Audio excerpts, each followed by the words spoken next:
Okey, Assalamualaikum dan selamat petang semua.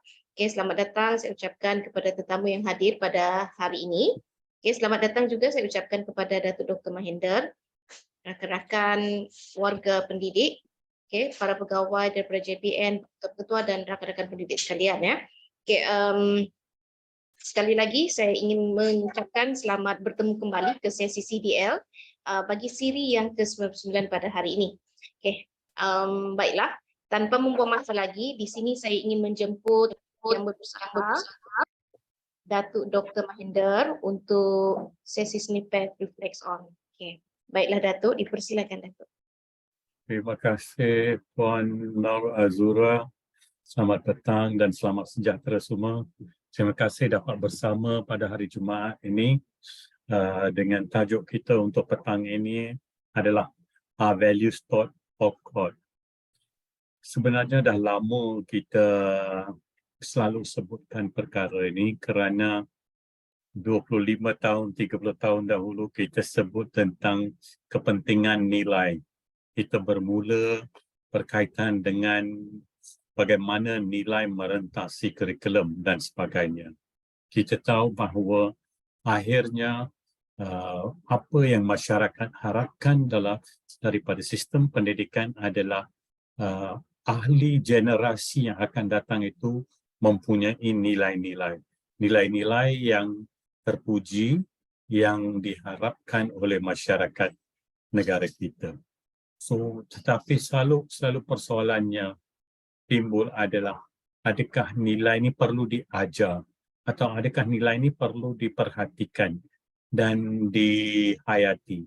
Adakah nilai ini perlu diamalkan melalui penglibatan.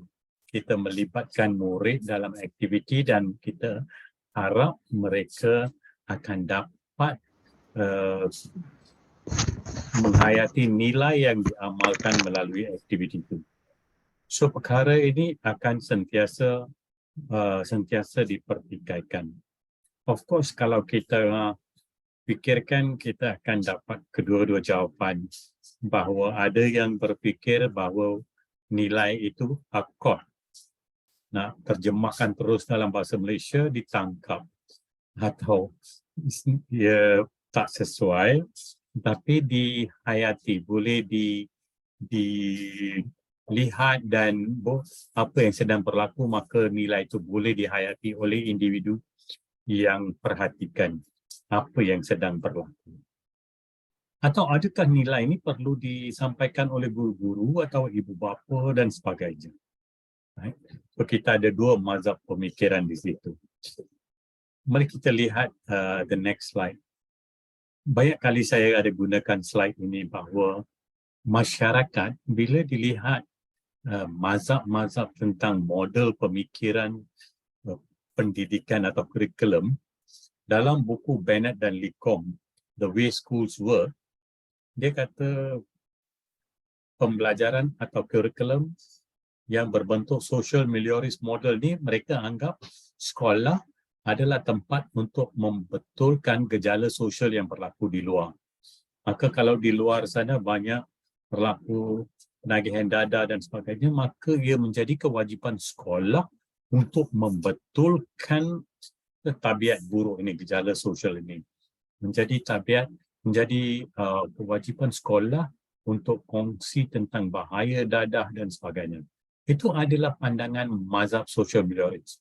Saya hanya bagi satu contoh.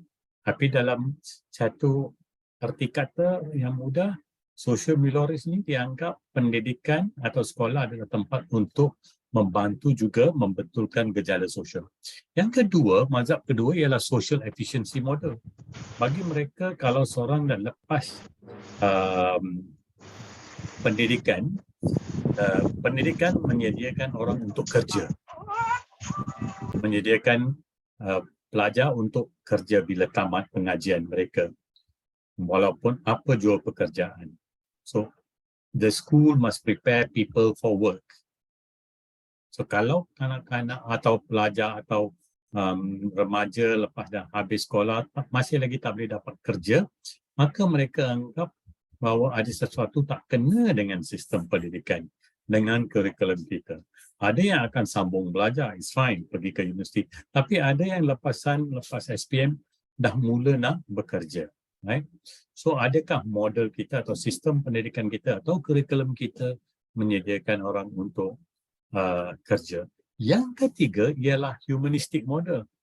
Yang pegang kepada model ini, masyarakat yang mengutarakan model ini atau para pendidik yang mengutarakan model humanistik, mereka anggap sekolah adalah tempat untuk penurunan nilai dari satu generasi ke generasi yang lain.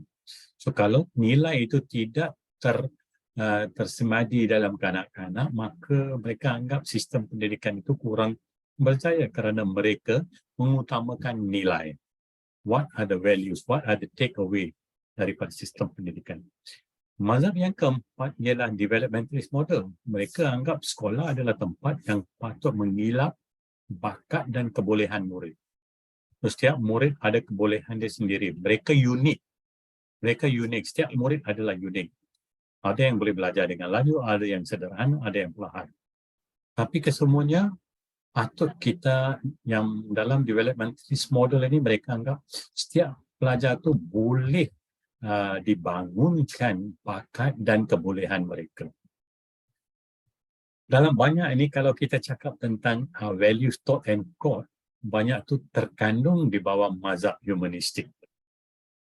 Of course kalau kita teliti balik sistem pendidikan kita, keempat-empat mazhab ini atau model ini memang terwujud dalam sistem pendidikan kita. Kita mahu juga betulkan kejaran sosial, kita mahu juga sediakan remaja kita untuk kerja, kita mahu menurunkan nilai dan kita mahu juga memastikan bahawa setiap kanak-kanak boleh berkembang secara optimum. Ya, mengikut kebolehannya, bakatnya dan sebagainya. Every child can be developed. So, kita pergi ke soalannya semula, values taught and caught. Kalau kita nak harapkan pendidikan manusiawi, iaitu humanism dalam diri kita, dalam generasi yang akan datang, maka pendidikan manusiawi ini penting. Dan satu daripada tunjang dalam pendidikan manusiawi ialah nilai. It's the best. We want them to have the best. Saya nak sebut tentang spanduk yang ada sebelah kanan. Tell me and I forget. Teach me and I remember. Involve me and I learn. Bila kita melibatkan murid-murid dalam kegiatan kurikulum dan juga co-kurikulum, maka murid-murid akan dapat peluang untuk menghayati segala yang dipaparkan pada skrin. Yang paling saya utamakan dalam zaman sekarang, iaitu zaman revolusi emosi. Sebelum ini zaman revolusi maklumat, informational revolution. Dan sebelum itu revolusi industri. Tapi sekarang ialah revolusi emosi. Artinya, maupun dewasa atau kanak-kanak ataupun remaja, kita sentiasa mau empati dan simpati. So, well-being masyarakat, well-being guru, well-being murid, kesejahteraan. Semua peringkat itu adalah penting. Kerana cabaran di masa ini berbeza daripada zaman dahulu. So we want to make sure kalau kita boleh jaga well-being, mungkin kita tak akan lihat banyak isu tentang kesihatan mental. So dalam mengurus manusia, kalau saya di zaman sekarang, saya pengarah di mana-mana, saya akan pastikan saya terpaksa amalkan pendekatan kesejahteraan emosi. Dan dalam itu saya akan utamakan, kalau you lihat kotak merah dalam banyak-banyak saya paparkan di sini ialah empathy. So empathy ini perlu kita sentiasa utamakan. Dan inilah di antara banyak nilai-nilai yang kita nak utarakan dan kita nak sampaikan kepada pelajar-pelajar kita. Kalau kita sebagai guru, kalau kita sebagai ibu bapa, kita menampilkan nilai-nilai ini, nilai yang akan dibawa oleh murid-murid kita. Mari kita sama-sama lihat slide yang berikut yang ada satu video ringkas.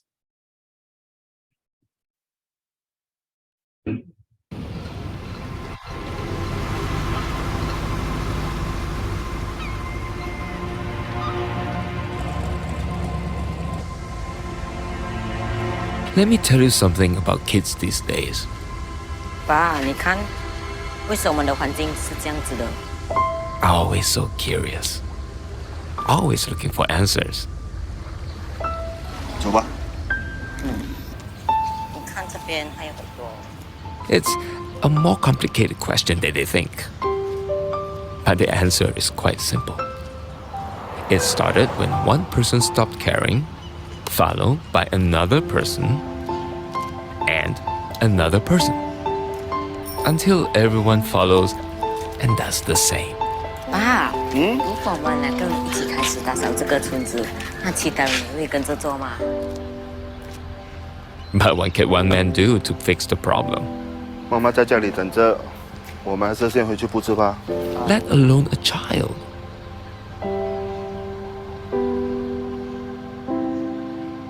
老公，红包。哦，爸妈，我出去啦。喂，怎么？快点出来，我跟你讨论东西。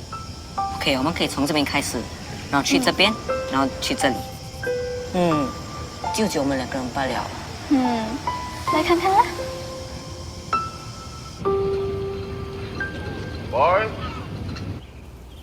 boy 啊，喂，老婆，有看到 boy 吗阿 boy 不知道我。 ？boy 啊，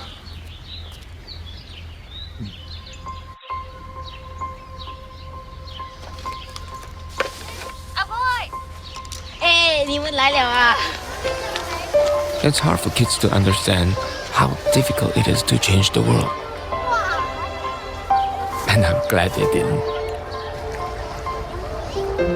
Because they helped me realize that even the good can start with one person, followed by another person and another person, until everyone follows and does the same.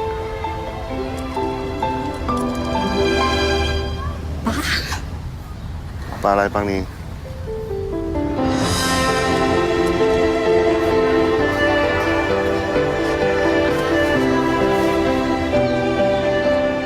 So, let me tell you something about kids these days. We have a lot to learn from them when it comes to making a big difference for the world.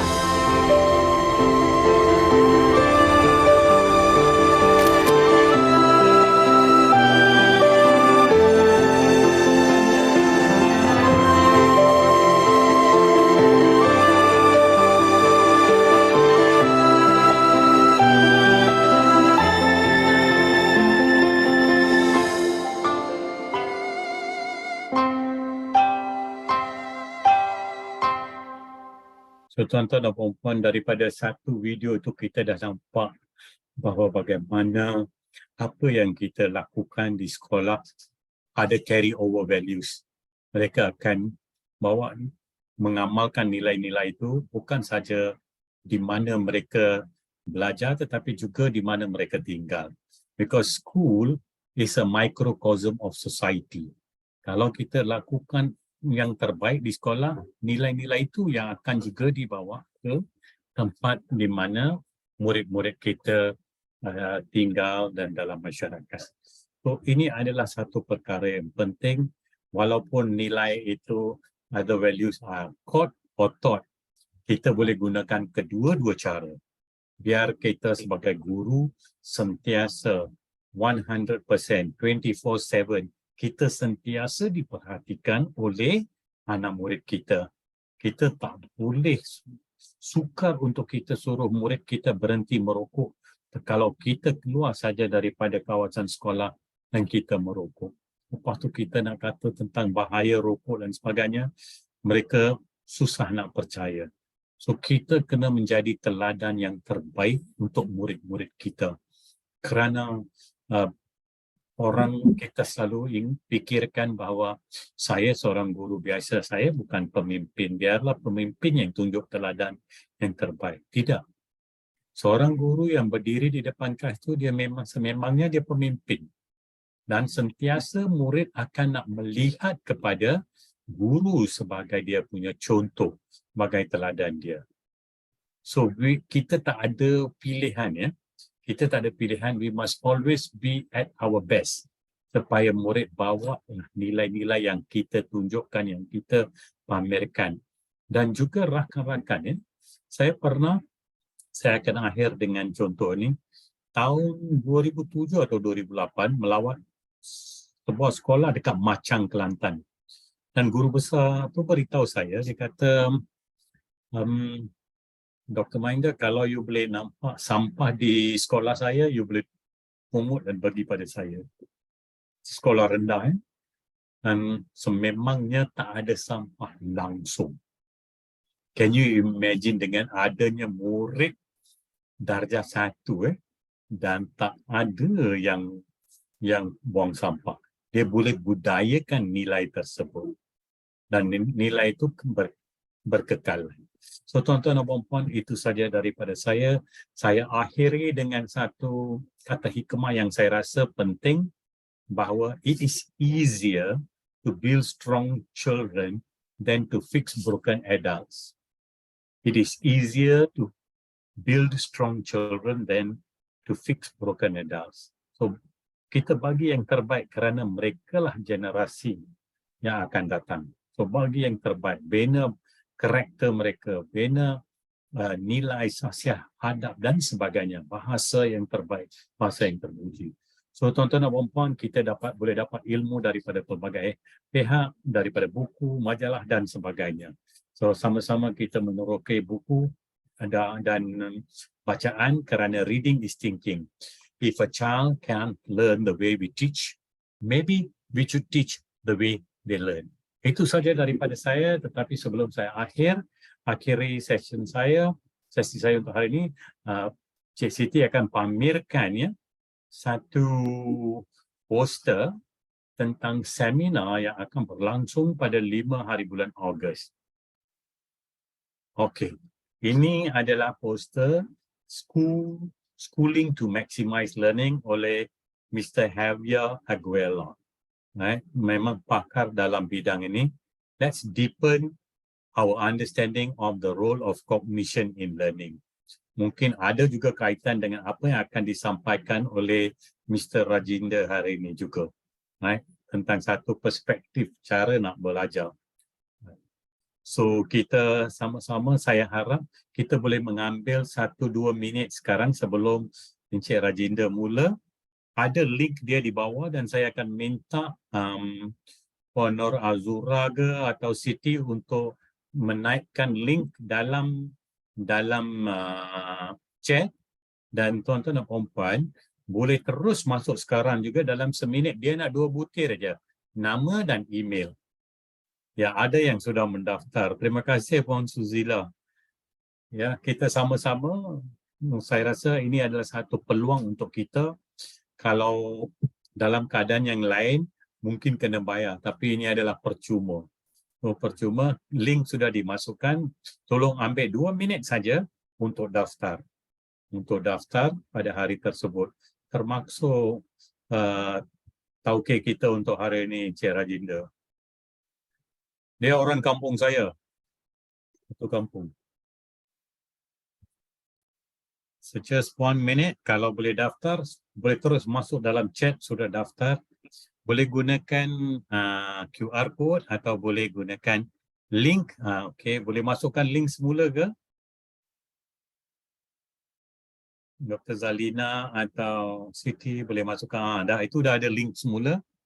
Tolong tengok link ke dalam chat dan kita ambil seminit saja, 2 butir saja yang diperlukan, iaitu nama dan email pihak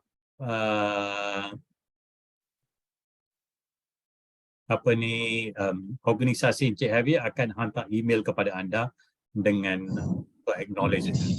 Tapi mudah je untuk join. Error, tak boleh buka link. Oh, ya ke? Tak pasti, mungkin ada sesuatu, tapi boleh cuba the QR code pun.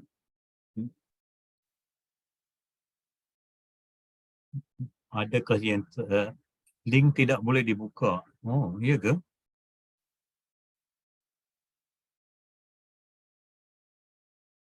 Boleh dibuka tetapi it is very slow to register. Oh, iya ke? Okey, right. Okey, mungkin boleh buat selepas sesi, ujung sesi ini nanti Dr. Zalina akan paparkan semula atau moderator akan paparkan semula. Okey, saya ambil maklum bahawa link tak boleh dibuka atau ada sesuatu sebab dia. So, terima kasih. Saya serahkan kembali kepada moderator kita hari ini untuk sesi seterusnya. Terima kasih Datuk. Okay, berkaitan dengan perkongsian tadi, kalau saya tengok memang agak terharu juga. Saya tengok macam, ya betul, untuk zaman sekarang ni, terutamanya untuk generasi Z dan Alpha, amat penting pendidikan kemanusiaan, pendidikan manusiawi sangat penting untuk diterapkan. Okay, sebab tanpa pendidikan manusia ni, memanusiakan manusia ni mungkin agak kritikal pada masa akan datang. Jadi terima kasih Datuk. Okay, sama-sama. Have a nice weekend everyone. Ya, terima kasih Datuk. Ya, okay. Diharapkan di atas perkongsian sebentar tadi, okay, dapat memberikan info kepada kita sedikit banyak tentang pendidikan manusiawi. Okay, memanusiakan manusia ni memang agak susah nak memanusiakan manusia. Namun sebagai guru, kita jangan patah semangat dan kita sentiasa komited untuk bersama-sama mendidik, membentuk untuk memanusiakan manusia ini, iaitu anak-anak didik kita lah agar menjadi masyarakat yang berguna. Okay, Puan Nur Azura, saya nak tambah sebab you kata bukan mudah nak manusiakan manusia. Profesor saya seorang dari Amerika dulu, dia kata, with children, you tell and you tell and you tell. Kadang-kadang kita explain demi explain, tapi kita tak boleh mengalah. We must keep telling. Dan bila mereka berumur 20-an, 30-an nanti baru dia terfikir balik, dulu cikgu saya kata begini. Okay, you tell and you tell and you tell. Don't forget, don't stop telling, keep telling. Itu dengan kanak-kanak. Saya rasa dia sama macam parent Datuk. Ibu bapa akan terus memberitahu yang baik itu kepada sampai anak-anak. Anak marah. Sampai anak marah. You have told me this before. Dan walaupun mereka dah berkahwin, masih lagi beri peringatan, masih lagi diberi tunjuk ajar. Sama je dengan seorang guru kan. Betul. You are right. Betul. Sentiasa.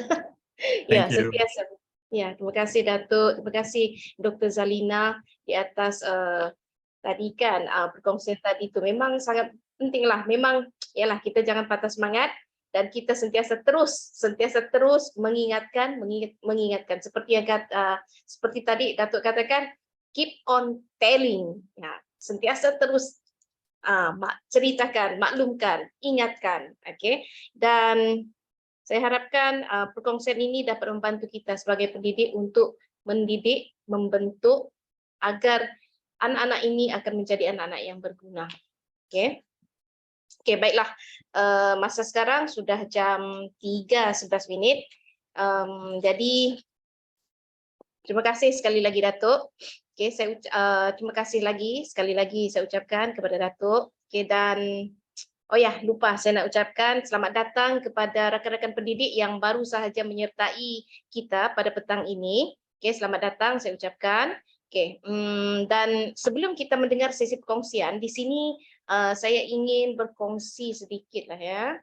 Ya.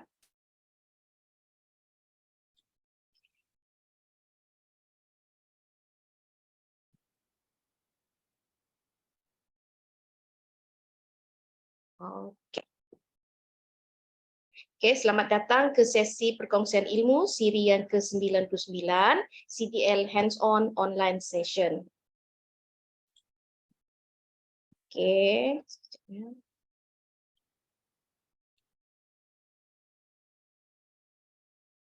Okey. Baiklah, sebelum kita memulakan sesi pada hari ini, di sini saya ingin berkongsi objektif pada perkongsian pada hari ini. Okey, yang di mana pertama sekali objektifnya adalah untuk di mana CDL ini adalah sebagai platform untuk berkongsi ilmu dan kemahiran.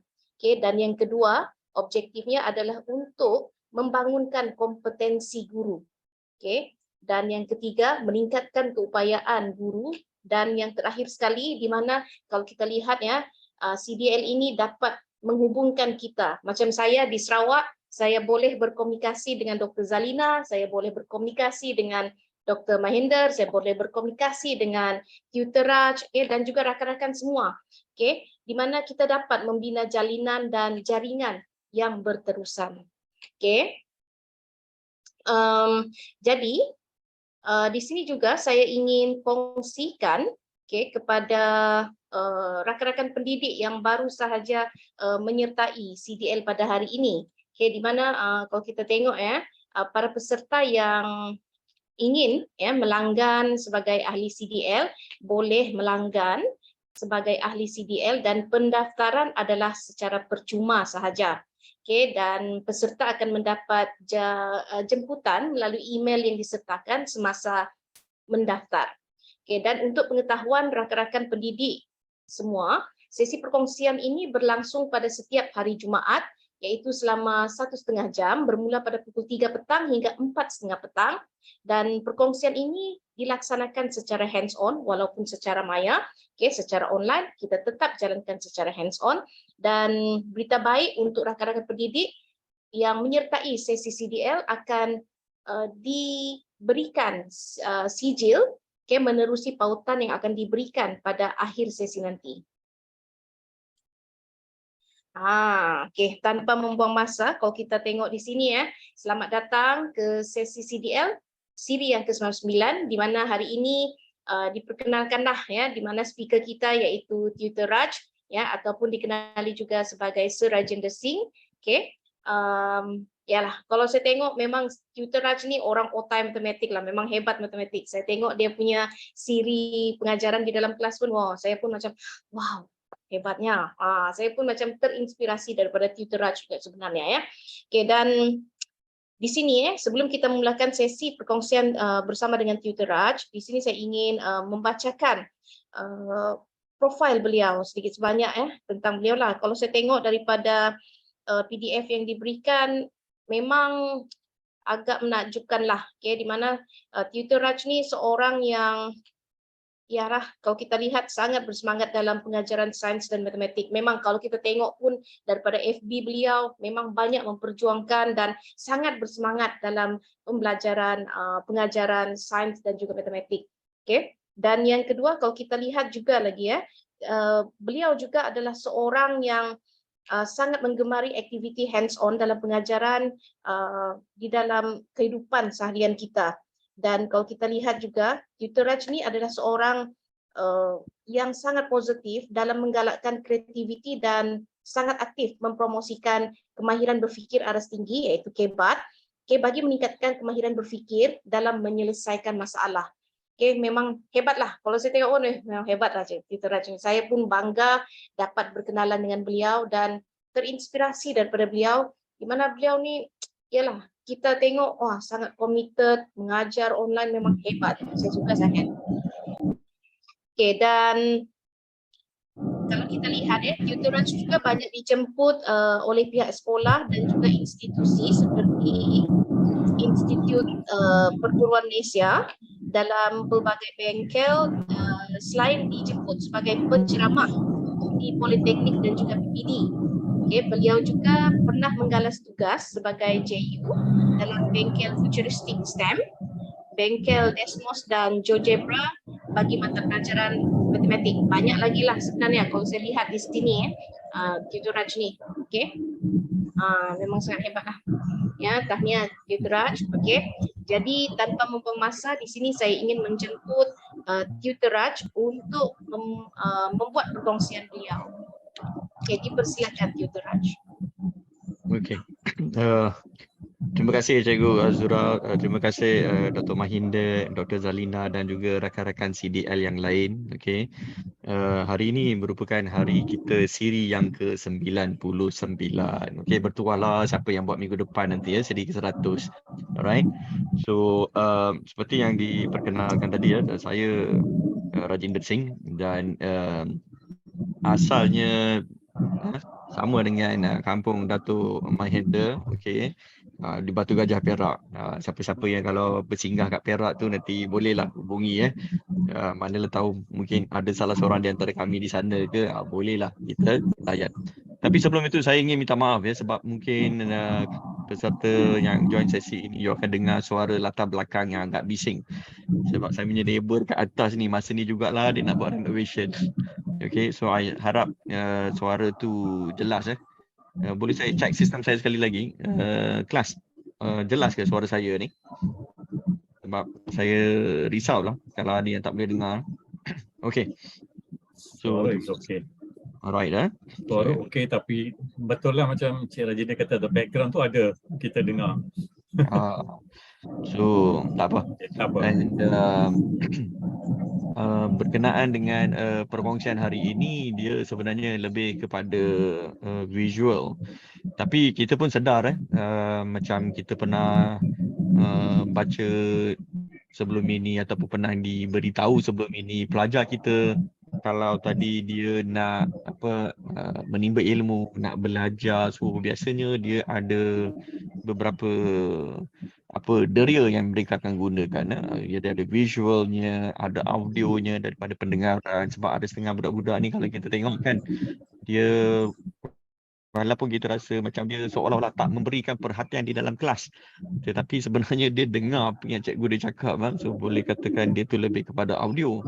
Tapi ada setengahnya pula tu dia nak lebih kepada kinesthetic, dia nak pergerakan. So kalau dia tengok je pun dia tak faham, dia dengar je pun dia tak faham, dia nak juga lakukan sesuatu aktiviti.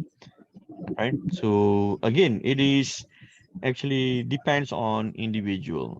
Tapi kalau kita lihat juga yang baru-baru ini, ada juga pihak yang mengatakan sebenarnya cara kita nak belajar ini sebenarnya tak bergantung pun pada visual, audio, kinestetik semua tu. So jadi kalau ditanyakan saya punya pengalaman peribadi, saya rasa dia daripada masa ke semasa kita sebenarnya untuk setiap satu topik ataupun untuk setiap satu mata pelajaran yang kita pelajari itu mungkin kita tak selalu gunakan ke semua VAK semua tu tadi. So mungkin ada yang macam mix mode kata orang.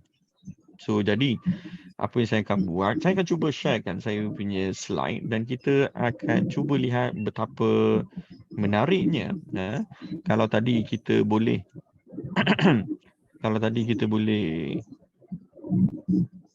lihat kepada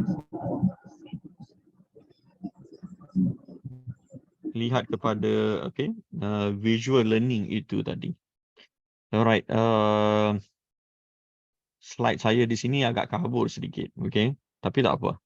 So kalau kita lihat di sini, alright, kenapa visual ini sebenarnya bagi saya secara peribadi adalah sangat menarik sebab dia kadang-kadang dia boleh menceritakan sesuatu keadaan itu tadi walaupun tak ada ayat-ayat yang diberikan. Okay, so macam dalam contoh yang ini tadi, sekali pandang saja kita tahu ada yang macam tak kena dengan objek di sini. Okay, kita dah nampak kelainan itu. Alright, dan bukan itu saja. Okay, daripada shape dia, so kalau kita tengok yang seterusnya, size dia pun, okay.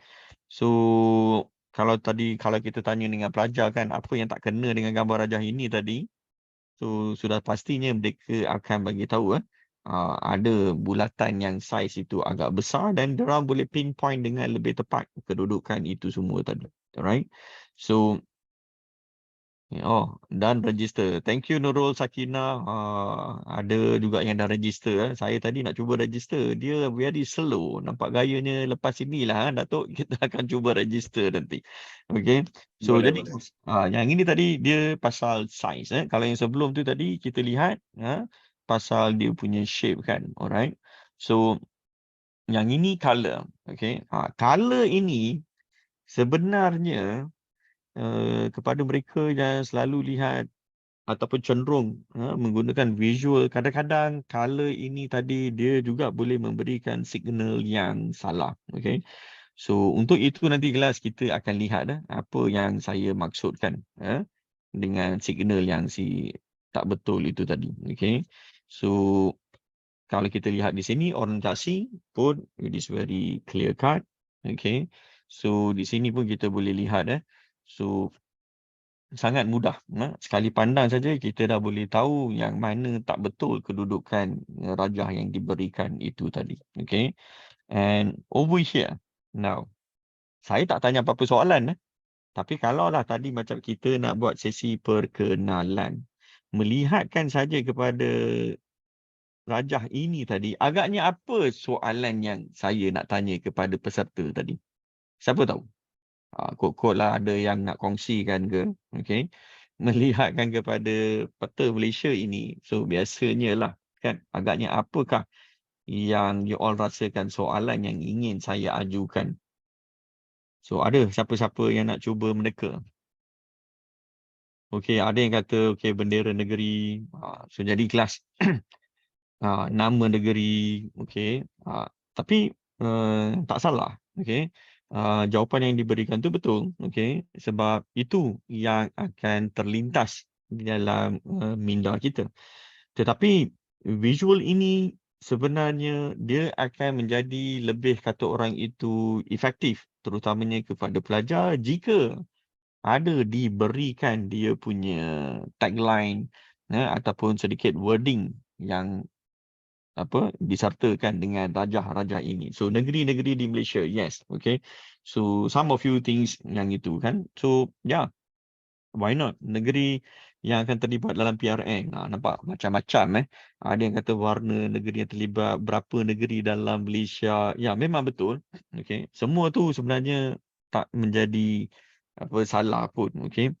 Dan saya sebenarnya terpaksa stop sharekan skrin ini sebab baru saya sedar saya punya skrin ini kelas ada yang tak betul sebab dia tak menunjukkan ada benda yang dia tak tunjukkan sebab sebenarnya saya gunakan class point dan malangnya so kelas I am very baffled actually because I tak dapat tunjukkan kod untuk kita sama-sama join.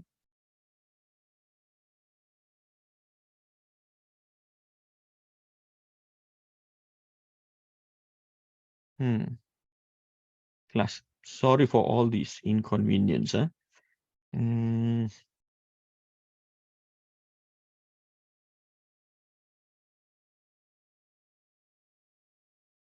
Aduhai.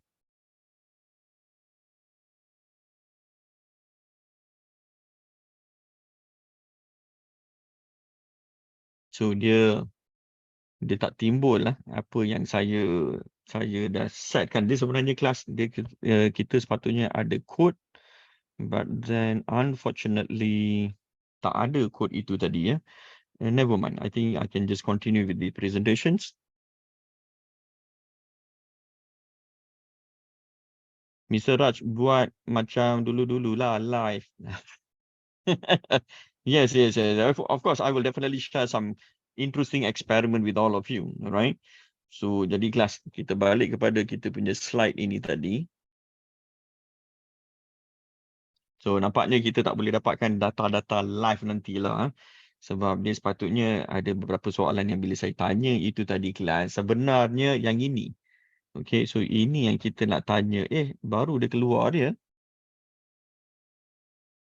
So, jadi itulah kelas. Dia sepatutnya dia ada keluarkan satu kod tapi kod itu tadi malangnya saya pun tak nampak di sini. Sebab di sini tadi kelas kita sebenarnya akan boleh tahulah daripada manakah peserta-peserta kita ini tadi, okey. So cuma dalam kes ini, alright. So kita tak dapat buat But anyway, soalan yang sebenarnya saya nak tanya tadi adalah kepada kita yang berada di sini tadi. So dari mana kita berasal, okey. So macam saya asal daripada Perak, kini menetap di Selangor.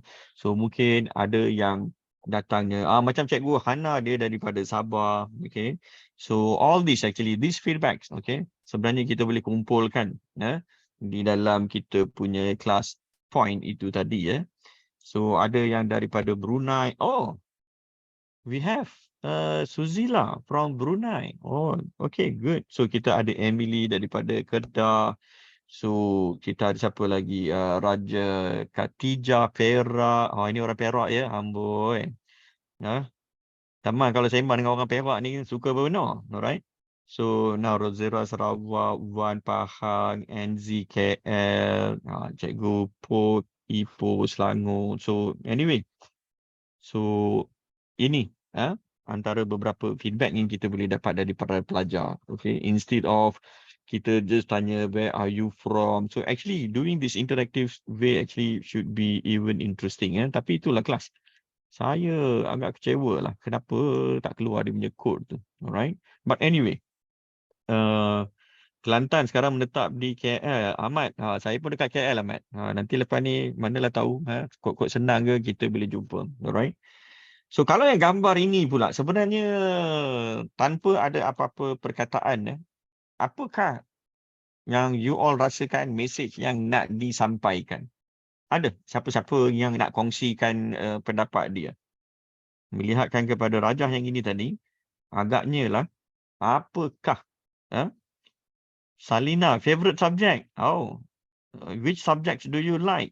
Okay, I have this feedback from Rose, Salina, Suzila, guru yang mengajar subjek apa. So jadi kelas, you see, just by giving these general diagram, so sebenarnya ada banyak persoalan-soalan yang boleh kita timbulkan, yang juga boleh kita ajukan kepada pelajar. Okay, tapi subjek I dislike most, amboi. I say man Emily, ada pula yang tapi I rasa normal lah. Kita cikgu ni sama juga macam budak-budak kan. Ada yang kita suka, ada yang kita tak suka. Ada yang kadang-kadang tu kelas kita akan ada hate and love relationship dengan topik-topik yang kita belajar kan. So I think that is normal, alright? So now class, let's look at apa yang you boleh lihat pada slide yang seterusnya. So jadi kelas, ada saja gambar rajak yang ini tadi kelas. So maksudnya soalan itu secara tidak langsung kelas, dia dah boleh berikan satu message yang agak spesifik. Okay. So love itu kita tahulah apa yang kita minat, apa yang kita suka, apa yang kita berkenan. Ini apakah subjek-subjek kegemaran kan. Okay. Tapi dengan hanya mengolah dia punya wording sini tadi. So I love, you see. So benda yang ini pun sebenarnya kita boleh ajukan kepada pelajar. So jadi dengan adanya gabungan visual dengan beberapa ayat sahaja tadi kelas, dia sebenarnya dah boleh mengubah aura ataupun kata orang tu environment kita punya sesi pembelajaran pengajaran tadi. Dan of course kita juga boleh tanya soalan lanjutan. Bukan setakat apa subjek yang kita minat, ataupun kita juga boleh tanya seperti berikut. Apakah subjek yang diminati oleh anda ataupun oleh rakan-rakan yang lain? So this is another very interesting way yang kadang-kadang saya selalu gunakan. Tapi cumanya kelas, saya sebenarnya, to tell you the truth, I banyak sebenarnya buat sesi matematik dan matematik tambahan. And of course, not to forget some of these physics and juga chemistry, right? So jadi walaupun topik hari ini dia lebih kepada visual, tapi saya akan menjerumus lebih kepada matematik. So jadi kepada kita yang dulu mungkinnya tak begitu minat dengan matematik ataupun ada anak murid kita yang agak tak suka ataupun tak gemar dengan matematik. So saya harapkan perkongsian ini tadi kalau kita boleh applykan dengan anak murid kita nanti, dia at least akan memberikan satu pandangan lensa yang menarik terhadap subjek yang selalu kita anggap dia sebagai killer subject. Alright. So kelas, let's look at another slide. So yang ini, okay, memandangkan kita boleh conteng skrin kan kelas. Okay.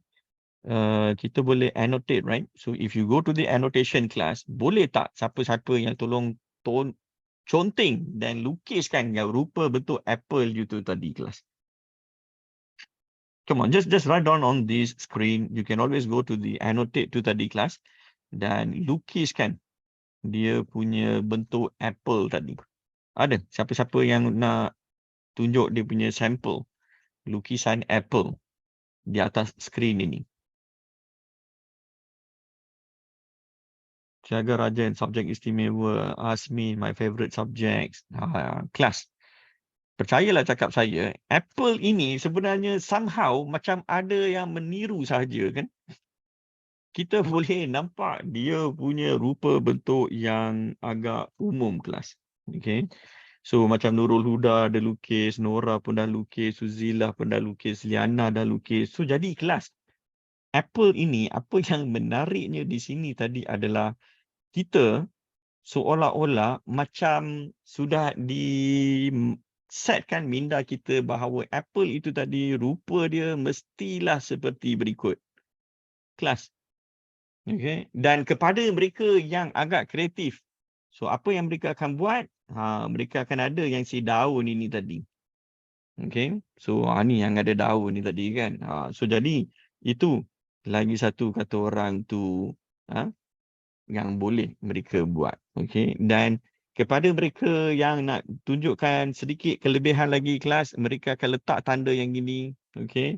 So adalah shading-shading yang mereka akan gunakan. So kelas, this is actually, apa kata orang itu, kita bagi perkataan saja, tetapi pelajar dia dah boleh lukiskan. So maksudnya memang mereka sebelum ini ada pengalaman, memang mereka pernah nampak apple itu ataupun pernah pegang, tapi kalau diberikan satu benda yang mereka tak pernah jumpa, masa itu kelas kita boleh lihat so kaedah visual ini tadi dia kadang-kadang akan bukan membantu tapi dia menimbulkan lagi banyak soalan tanda tanya.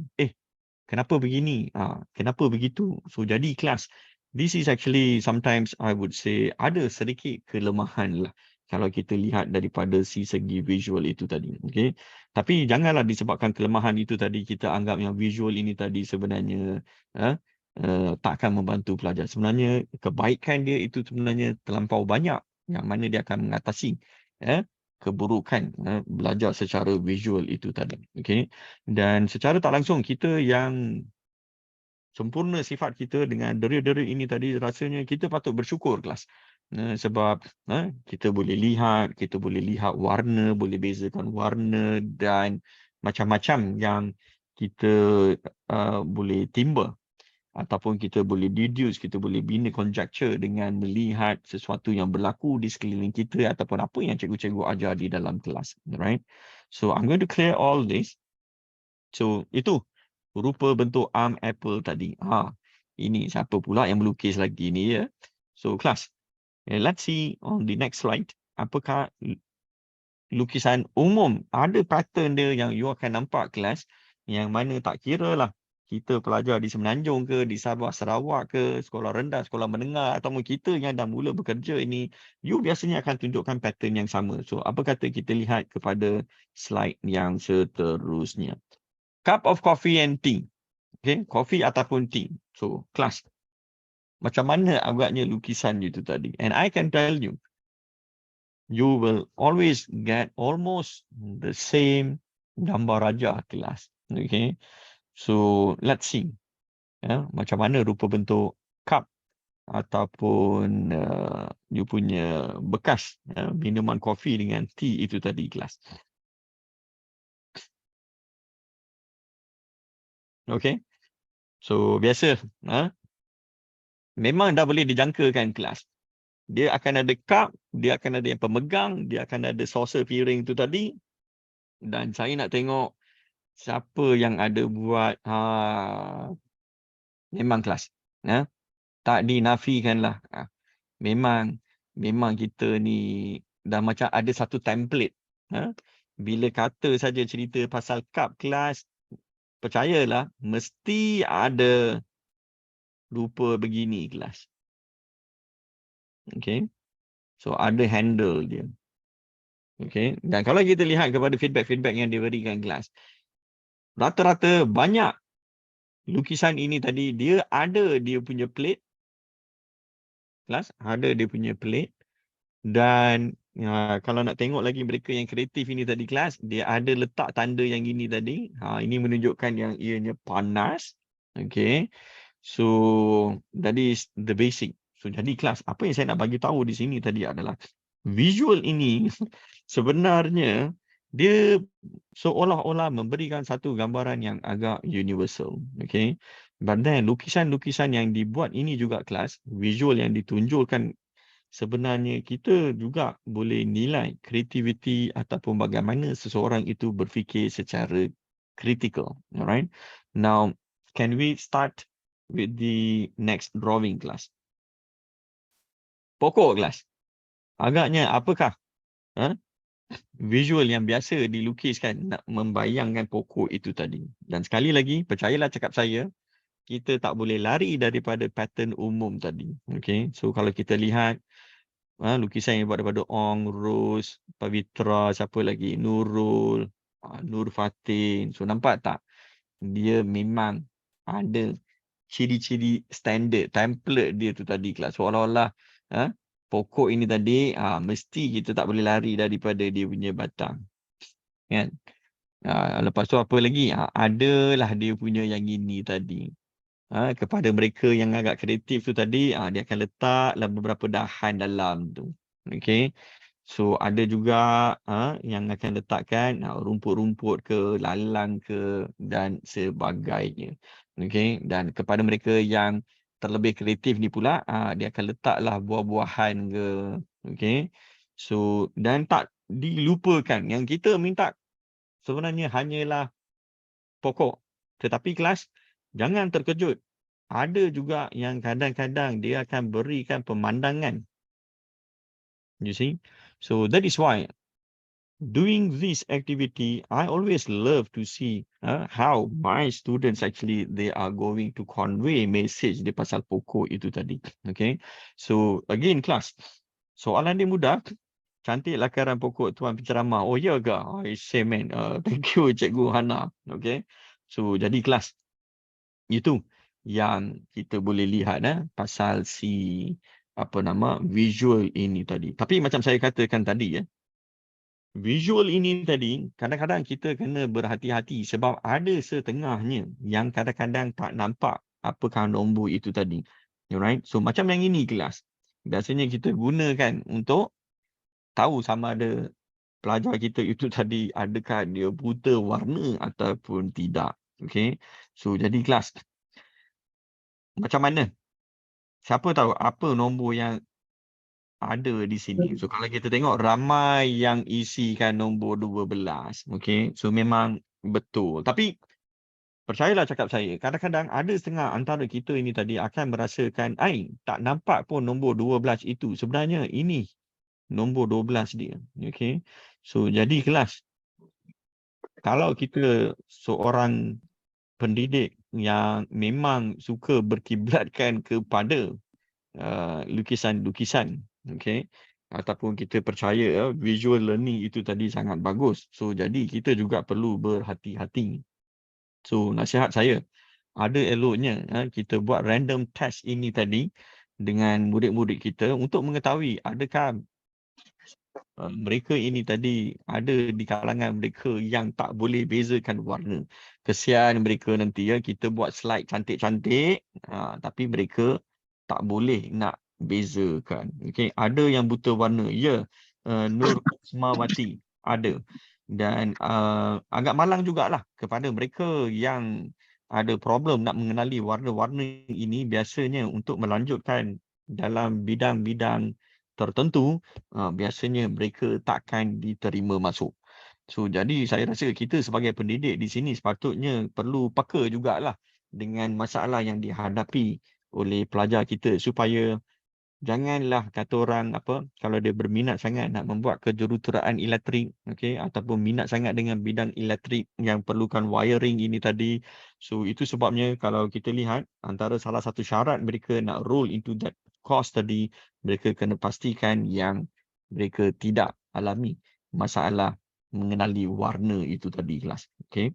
So, betul, I have one student yang tak nampak kalau saya pakai orange marker.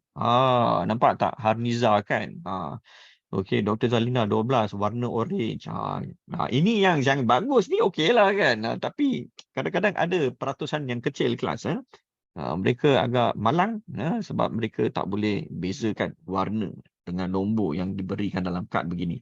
Semalam join CDL tak dapat juga sijil, email dah betul.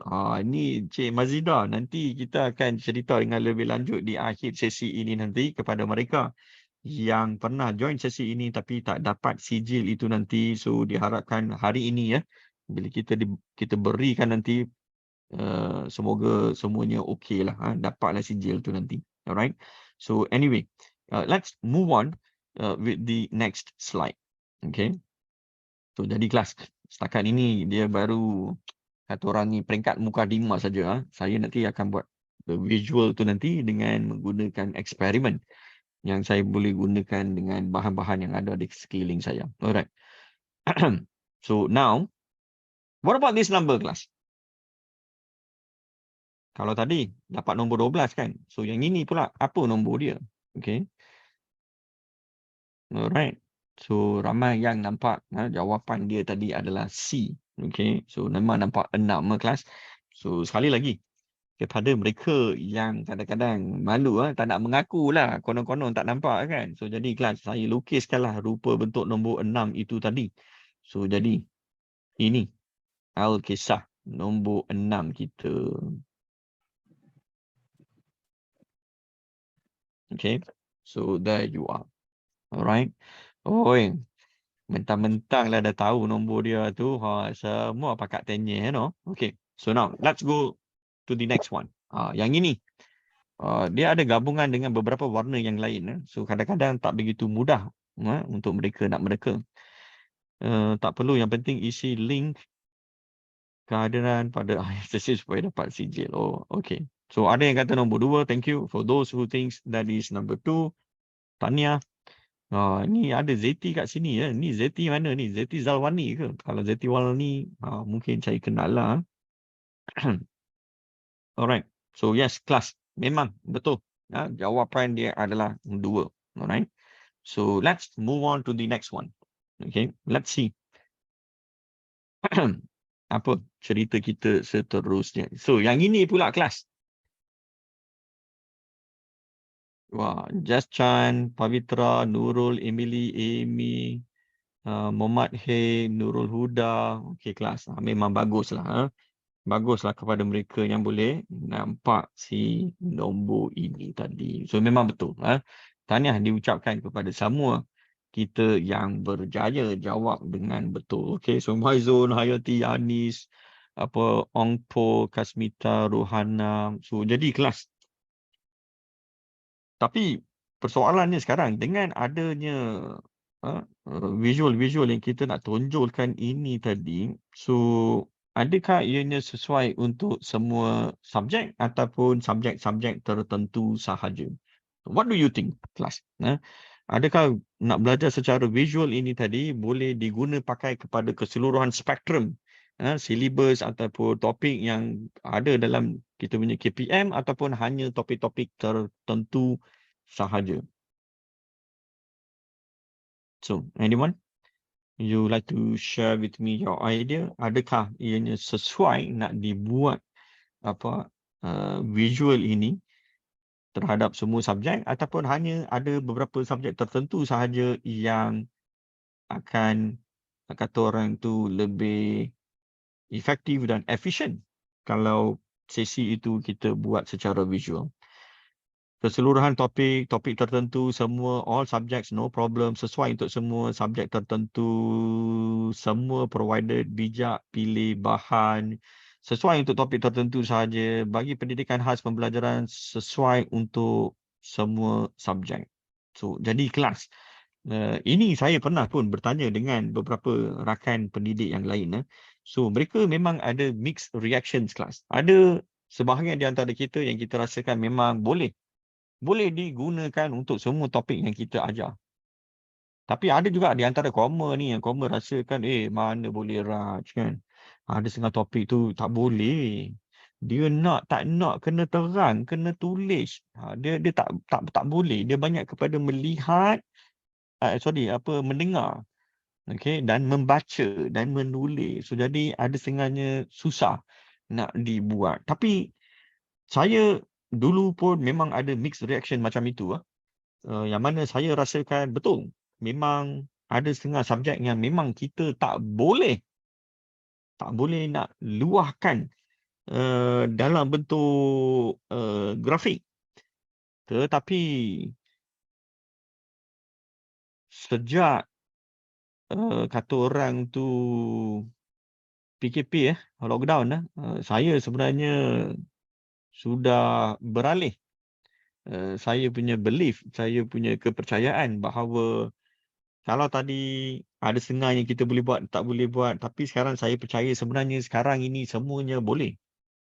Dan bila saya kata boleh itu cumanya perbezaan dia sama ada adakah ianya mudah untuk kita nak sampaikan maklumat dalam visual ataupun adakah ianya akan menjadi sukar. Sebab ada setengahnya itu tadi kelas kita biasanya tonjolkan secara melalui teks sahaja. Okey, dan ini yang saya hendak kongsikan dengan anda semua. Ada beberapa topik yang biasanya kita akan rasakan bahawa memang sangat susah untuk kita nak terjemahkan sesuatu konsep, sesuatu idea dalam bentuk raja. Tapi with certain apps yang kita bina, apatah lagi sekarang banyak pelajar kita ni, kita kenali dia dengan zaman-zaman budak-budak TikTok ini. So mereka sebenarnya lebih suka kalau ada di antara mana-mana kita yang dapat sediakan bahan yang boleh merangkap pemerhatian mereka itu tadi dalam tempoh 3 saat yang pertama. So kelas, ini sebenarnya cabaran yang sangat besar kepada diri kita semua. Bayangkan koma nak ajar satu benda tu dalam masa 3 saat pertama saja, bila dia lihat, dia boleh jatuh cinta dengan apa yang kita nak sampaikan ataupun dia akan turn off.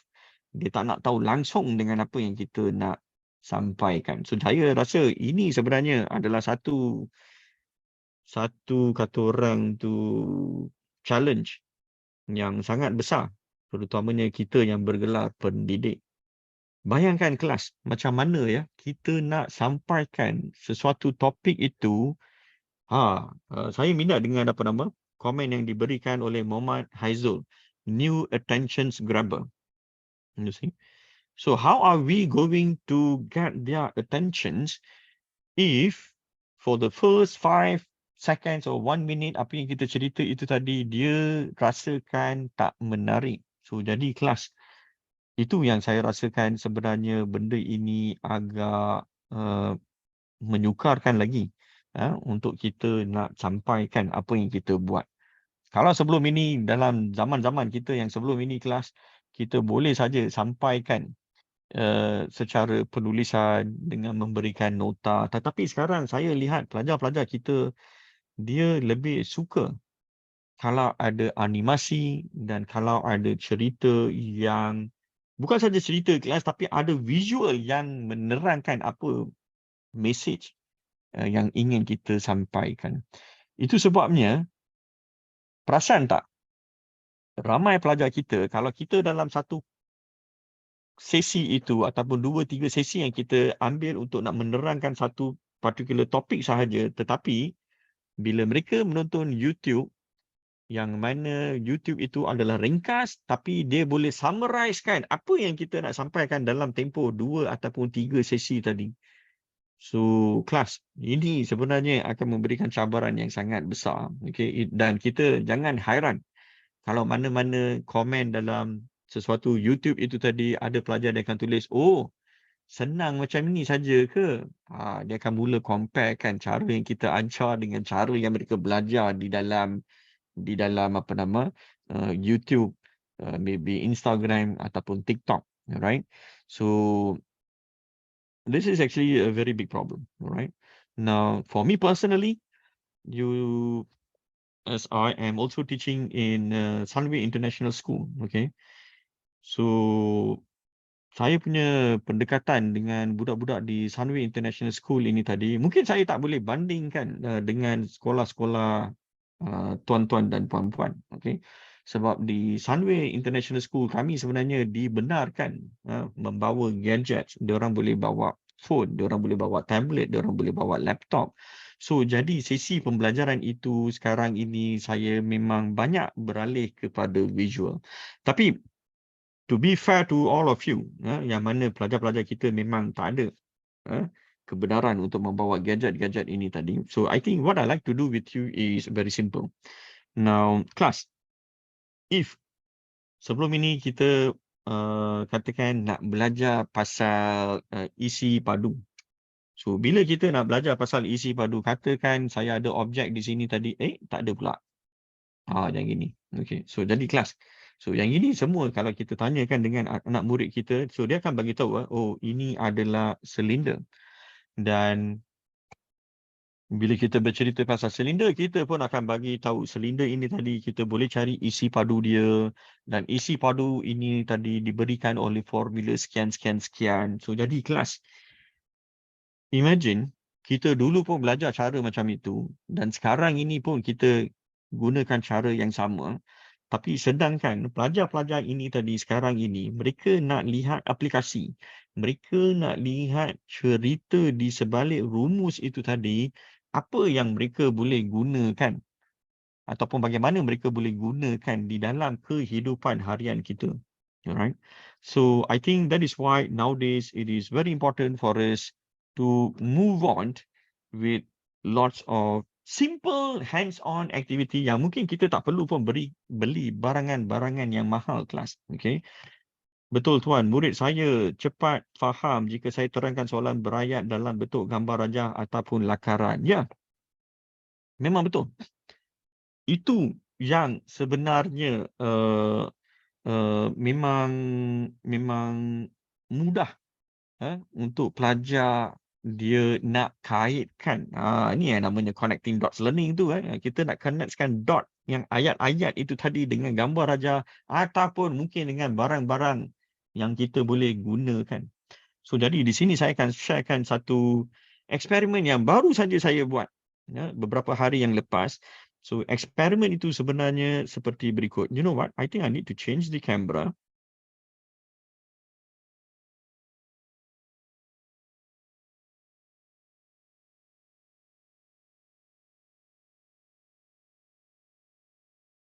Okay, so the camera is here now. And class, I need to get rid of my background here, sorry. So, alright. So, jadi kelas. Cerita dia. Ini cuma saya nak kongsikan pengalaman peribadi saya. So, hari itu, apa yang berlaku kepada rakan-rakan yang mungkin ada anak di sekolah, kan? Ataupun mungkin cikgu-cikgu yang mengajar matematik di tingkatan 2. So, saya sebenarnya sudah masuk topik yang ada kaitannya dengan isi padu. So, jadi bila kita dah dedahkan pelajar kepada formula-formula objek-objek 2D, 3D itu semua tadi, dan macam mana kita nak cari permukaan luas dia, nak cari dia punya isi padu.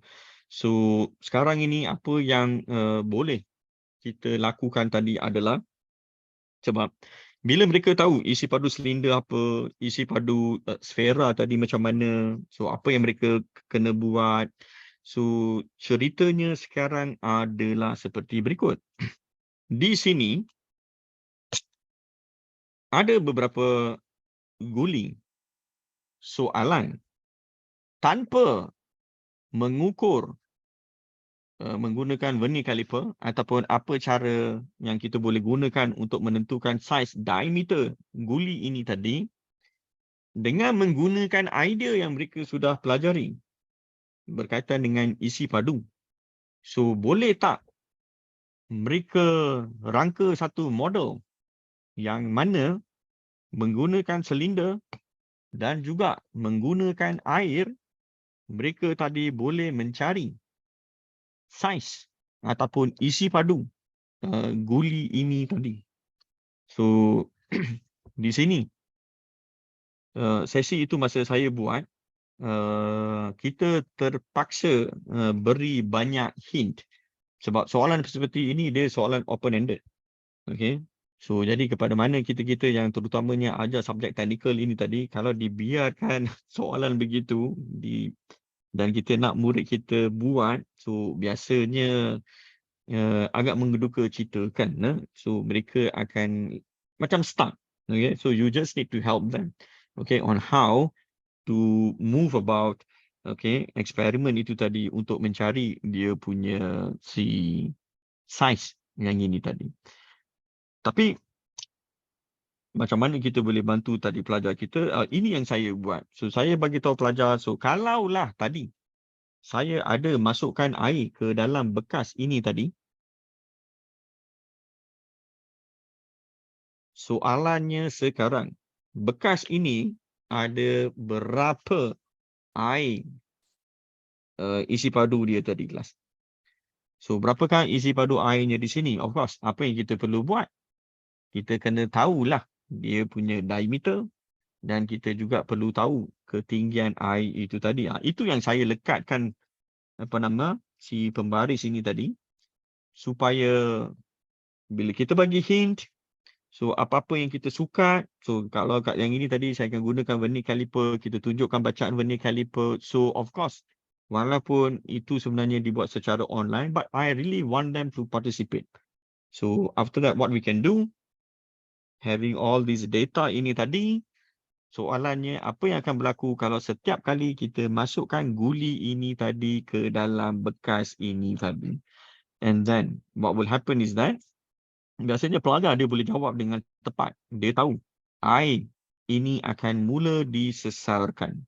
So, soalan, disesarkan air itu tadi dan dengan mengetahui diameter bekas ini dan tinggi air sebelum dan selepas air itu disesarkan, so bagaimana mereka boleh mencari isi padu guli itu. Kalau tak nak cari isi padu pun kelas, kita boleh mulakan dengan berapakah diameter guli itu tadi. So, apa yang kita boleh buat? I just want to share with you actually what I did with my student.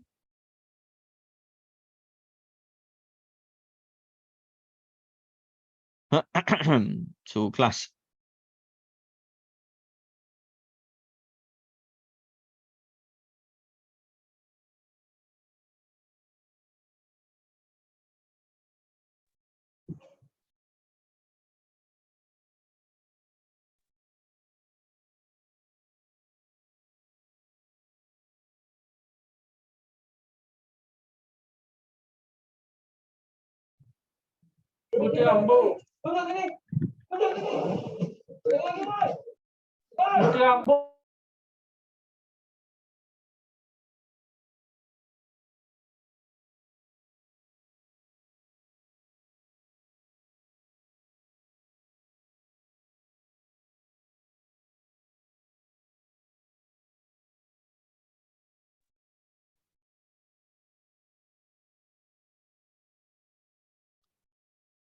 System check 1, 2, 3. Class, can I check my system again? Can you hear me loud and clear? Boleh dengar suara saya dengan jelas?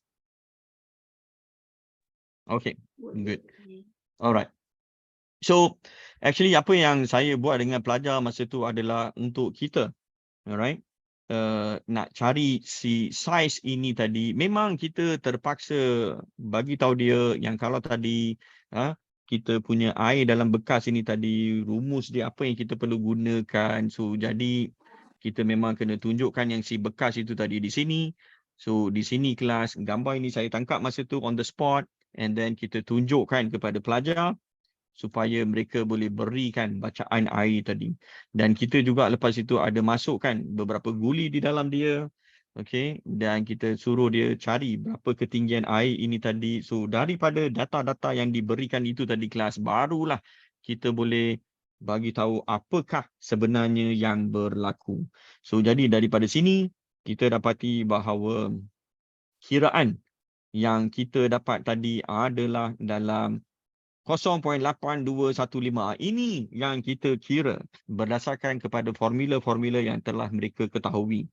Tetapi apakah bacaan yang sebenarnya? So kalau tadi jari yang ini kita dapat, di diameter kita dapat 1.643, tetapi bila tadi kita ukur balik guli-guli itu tadi menggunakan vernier caliper, ini adalah bacaan-bacaan yang kita perolehi. So jadi kalau kita cari dia punya average tadi, kita boleh lihat sebenarnya bacaan yang kita perolehi itu tadi, alright, melalui vernier caliper dan bacaan yang kita dapat melalui kiraan tadi kelas, so tak banyak beza. Beza dia dalam 0.012 cm sahaja. You see? So I think this is one of the activity yang saya buat dengan pelajar. Tapi bila mereka dah dapat idea yang ini tadi, so soalan yang seterusnya pula tadi adalah, kalau tadi kita boleh tahu saiz guli itu tadi, soalannya sekarang, kalaulah tadi kita lakukan eksperimen yang sama, so daripada eksperimen itu pula tadi, sekarang apa yang kita boleh buat, kita akan ambil bacaan air tanpa ada guli tadi dan kemudian kita akan masukkan ke semua guli itu di dalam bekas kita ini tadi. Soalan, berapakah guli yang dimasukkan? So again, pelajar tadi sekarang kalau tadi nak tahu berapa saiz guli, tapi sekarang dia kena tahu ada berapa bilangan guli. So ada beberapa cara yang sebenarnya kita boleh kongsikan dengan pelajar. Tapi memandangkan kita gunakan topik isi padu ini tadi, so dia nak tak nak kelas, dia kena fikirkan macam mana perubahan isi padu di dalam silinder itu tadi boleh membantu pelajar mendapatkan bilangan guli yang digunakan. So jadi ada sedikit perubahan yang perlu dilakukan kepada persamaan yang mereka dapat.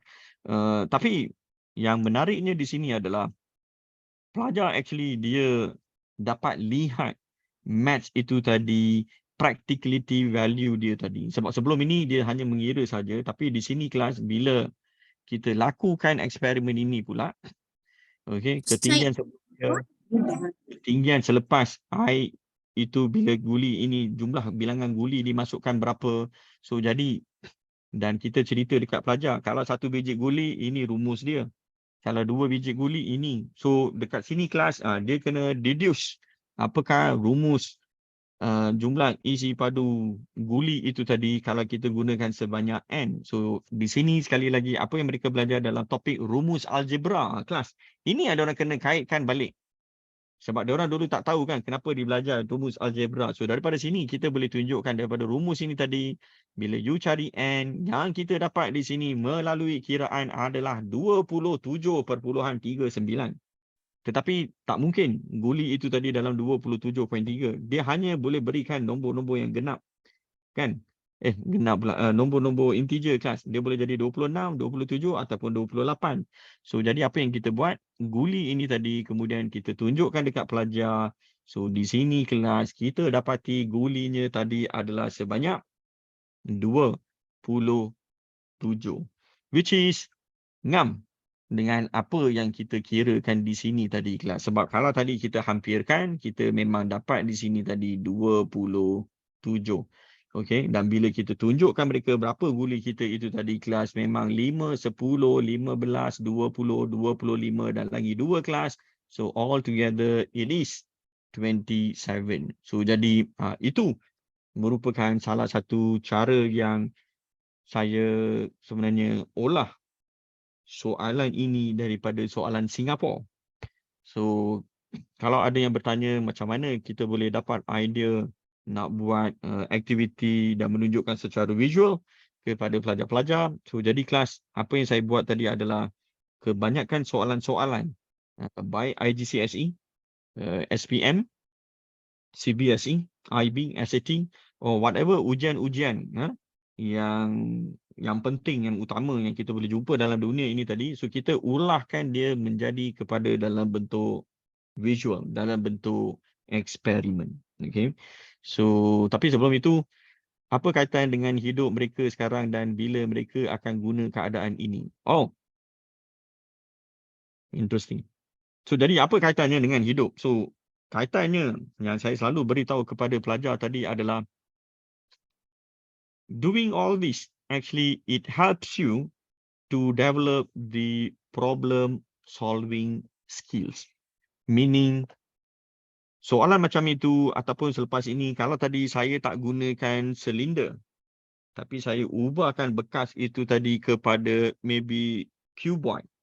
So will you be able to somehow come up with a model yang boleh menentukan sekarang kalaulah kita dah tukarkan bekas itu tadi kelas, apakah agaknya perubahan yang mereka boleh jangkakan yang berlaku di dalam dia punya nak dapatkan rumus itu tadi.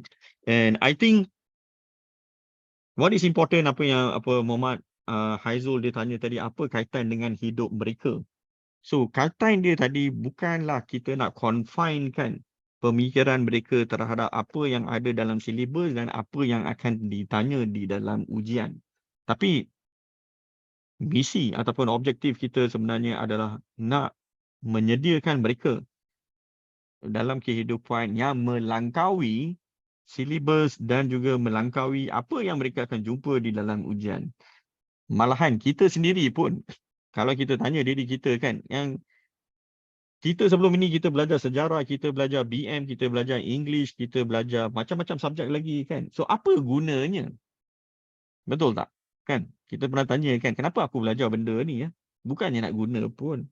Tapi benda ini sebenarnya secara tak langsung dia membantu kita dalam proses nak menyelesaikan sesuatu masalah. Dia juga akan menyelesaikan secara tak langsung macam mana kita boleh berkomunikasi.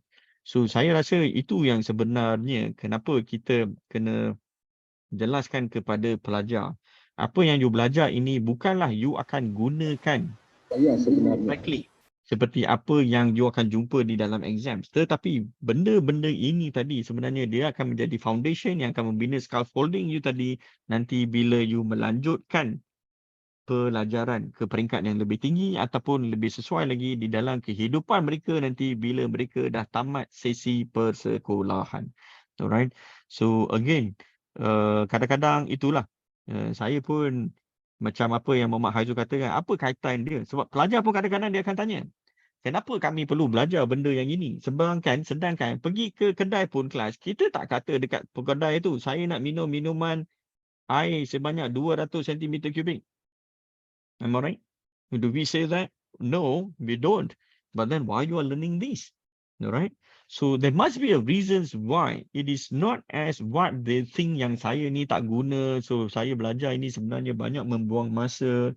So rasanya kita sekarang ini bukan setakat perlu mengajar saja, tapi sekarang ini mencabar yang kita perlu terangkan juga apa yang mereka belajar di sekolah, bagaimana ianya akan membantu mereka dalam kelangsungan hidup mereka itu nanti. Alright. So Muhammad Haizul, I hope somehow I managed to answer your questions. Alright. So nanti janganlah ada yang cikgu sejarah pula tanya kan, kenapa lah, macam mana aku nak ceritakan dengan murid aku kan, kenapa kita belajar sejarah, kenapa kita belajar geografi kan. So jadi kelas, dia sebenarnya apa yang kita belajar ini tadi adalah untuk membina kita punya, kata orang tu, kerangka ilmu as we go along. Makin kita membesar ini tadi, so ada banyak benda-benda yang ini tadi, dia akan membantu kita secara tak langsung. Mana contoh?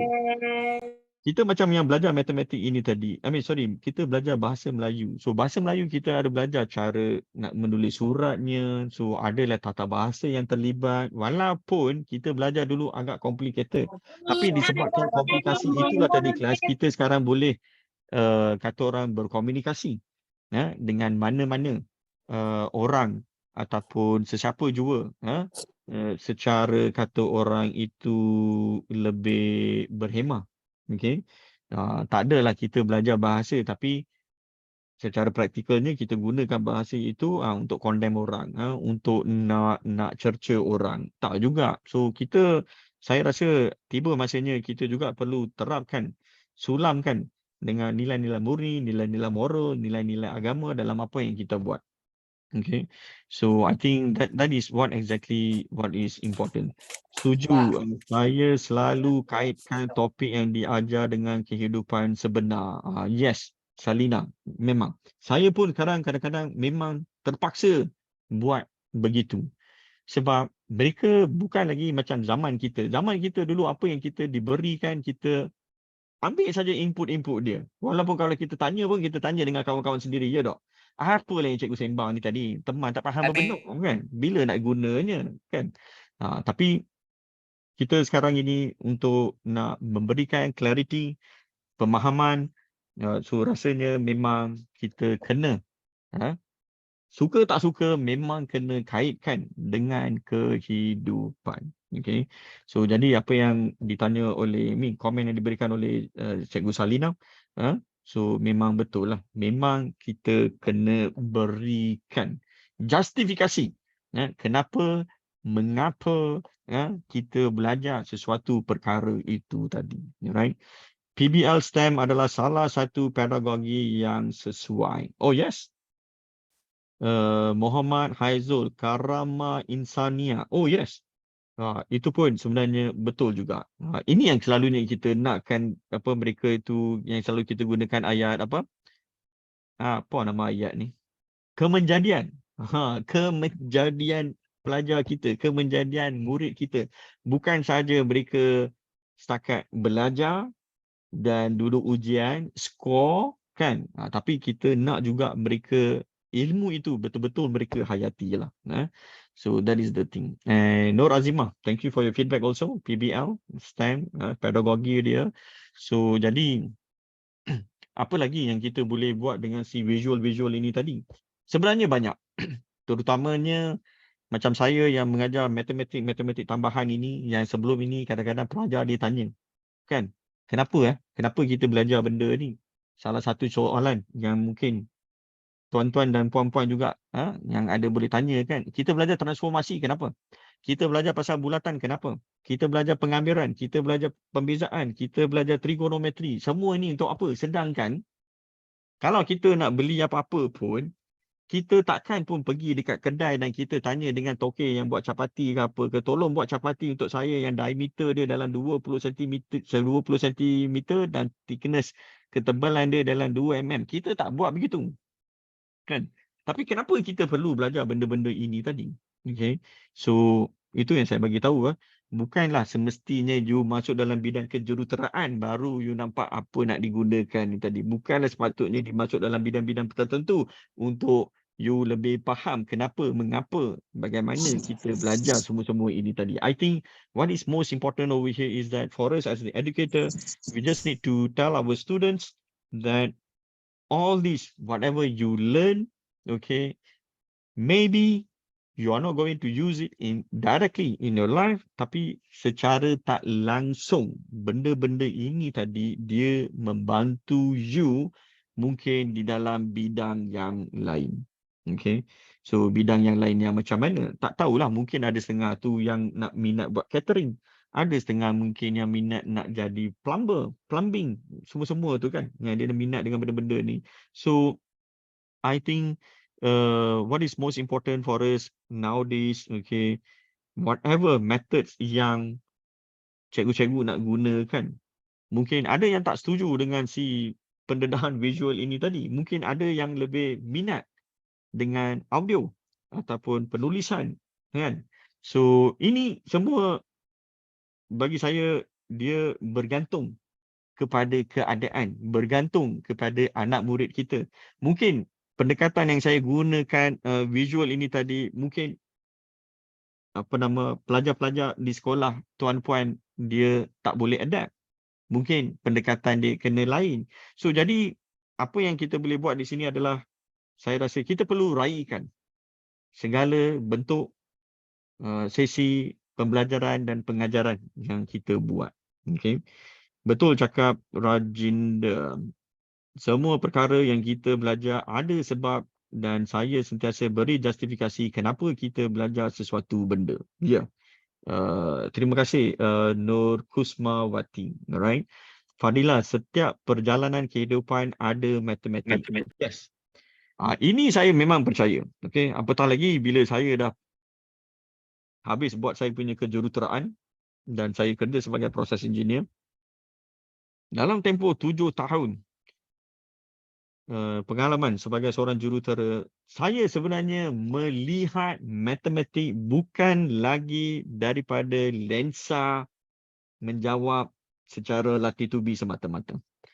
So pengalaman kerja itu tadi memberikan saya peluang untuk kongsikan bersama-sama dengan pelajar bahawa matematik itu tadi indah, sama ada you akan gunakan dia secara langsung ataupun secara tak langsung. So semuanya selalu saya dedahkan melalui aktiviti. Okay. Dan kepada mereka yang selalu pernah mengikuti saya punya kisah-kisah di Facebook ataupun ya biasanya Facebook lah kan. Okay. Saya selalu banyak ceritakan pasal Desmos, pasal si kegunaan matematik itu tadi secara visual. Alright. So jadi dalam masa baki berminit ini saya sebenarnya nak kongsikan di mana kita boleh main game ini bersama-sama kelas. Alright. Dan ceritanya di sini tadi kita kaitkan dengan dengan Desmos. Dan ini kelas, saya login ke kepada ni? Okay, yes. So jadi kelas, apa kata kita lihat kepada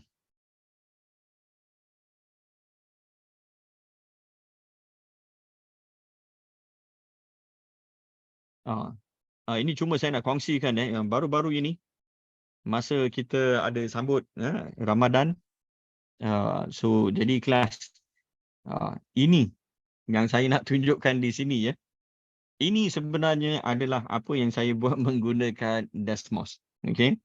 So tapi apa yang berlaku di sini tadi adalah ini semuanya adalah persamaan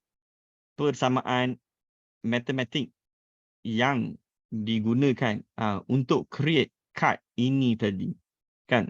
So jadi ini sebenarnya saya nak tunjukkan dekat pelajar lah apa yang kita belajar sebelum ini pasal kuadratik kan. Semuanya ini kelas ada guna dia lah kalau kita nak design. Tapi ada juga yang bagi tahu sekarang ni kita design main pakai Canva je, mana ada benda-benda ni semua. Ya memang betul. Tapi cumanya kalau tadi betul-betul you nak gunakan aplikasi matematik tulen tanpa gunanya apps yang lain, so macam mana you boleh dapatkan si persamaan ini tadi. So jadi kelas ini yang saya sebenarnya cuba kongsikan. Okay. Yes, that the students will ask, especially weak students, for what we learn each topics in maths because they think they're not use it in daily situations. How are we going to encourage these students? Who are we? So saya, if you ask me personally, how I encourage them, it is by showing them why and how you are doing these specific calculations, right? Saya sebenarnya, if ever I want to share with you what I did, baru-baru minggu ini saja kelas, masa saya ajar problem solving. So this is what I did. So class, you see, ini misi dia apa di sini? Misi dia tadi di sini tadi kelas adalah untuk mencari luas. So soalan, kita nak cari luas rajah ini tadi, apa yang boleh kita buat, you see. So sebab student ni kan dia kadang-kadang dia akan tanya kan, kenapa kita belajar yang ini. So diberikan satu benda begini kelas, macam mana kita nak cari. So actually ini barangan-barangan yang saya gunakan di dalam kelas matematik saya. Okay. And for your kind information, this is the class yang saya buat dengan pelajar year 10. Okay.